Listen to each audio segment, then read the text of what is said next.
Hey guys, Noah here. Welcome back to my channel. But if you are new here, hey guys, welcome to my channel. So happy to have you today. I'm going to be sharing with you guys the houseplants that I actually regret purchasing, which is funny. I never thought I would do a video like this, but there's not that many, to be honest with you guys, because you know me, I'm obsessed with houseplants. So there's not a lot, but there are a few that I definitely regret purchasing, and I probably will give them away pretty soon because I feel like they don't spark me joy, you know? So I'm like, why do I have them? Let's jump into the video and see what houseplants I regret buying. So first up is this white Fittonia. It's considered a nerve plant and it looks like this. And I will tell you guys exactly why I regret buying this. So when I had originally seen it, I was like, wow, this is such a beautiful plant.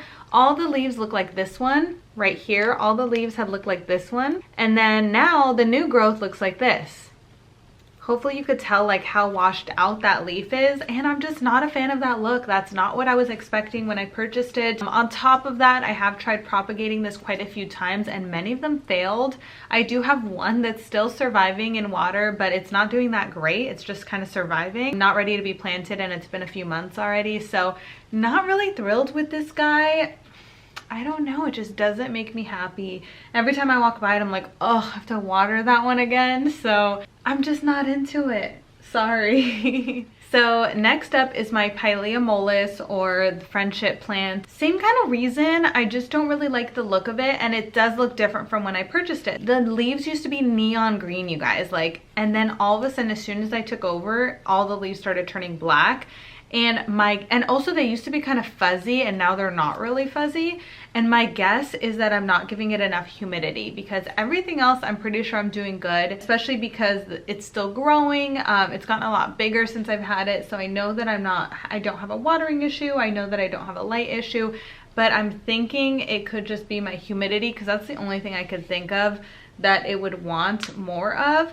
So for that reason, I'm not really into the color that it's turned into. I definitely prefer the way it looked when I purchased it. And then the one thing I will say to this plant is I think the new growth is really cute. I'll show you guys. It comes out super small like that and then just gets bigger and bigger over time. So I will say that's the one thing that's a little cute about this plant, but it takes so long to get there that it's like, ugh, you already forget about it by the time the new leaf got big, because it takes like a month. So just, yeah, I'm not crazy about it. Next up, I have to talk about this Rhaphidophora tetrasperma. I actually really like this plant. It's considered the mini monstera.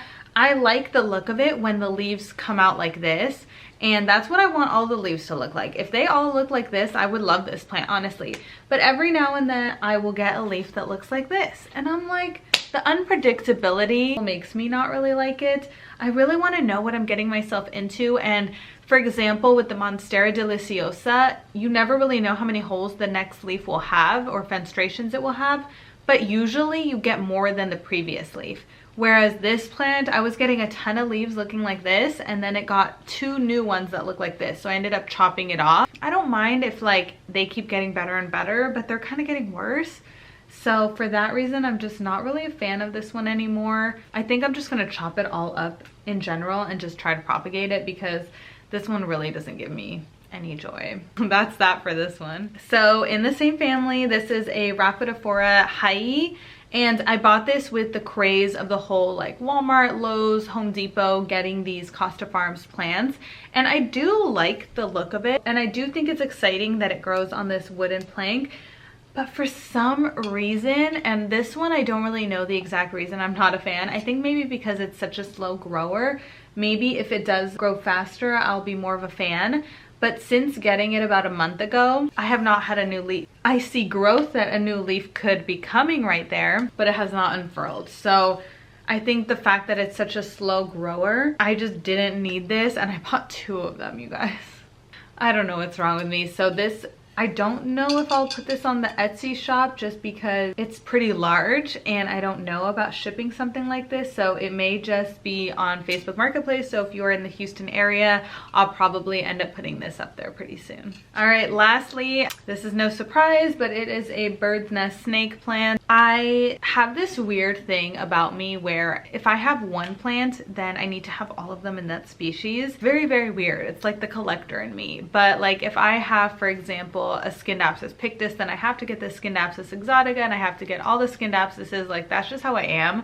So I did get a snake plant and then a moonshine snake plant, and I was like, yo, I need all the snake plants. So I saw this bird's nest snake plant and I got it. Now I definitely regret it because I kind of feel like I shouldn't be like that. I should just get the houseplants that I like and not just all of them to be a collector. So I've kind of learned that over time. I'm not really a fan of this one just because of how boring it is a little bit, you know, like it grows slow. So I'm just kind of like, I water it like once a month, so I don't even think about it that often. So I've kind of learned that over time that I just need to stick to the plants that I actually like. So I don't know if you guys do that or if you guys are crazy and collectors like I am. Let me know in the comments down below. I'm actually super curious to know what plants you guys regret buying because I wonder if like those are on my wish list. So let me know in the comments as well. Don't forget to like this video, but this is pretty much going to be the end of it, and subscribe to my channel because I do post new videos every single Tuesday, Thursday, and Sunday. With that all being said, I will see you guys in my next video. Bye guys.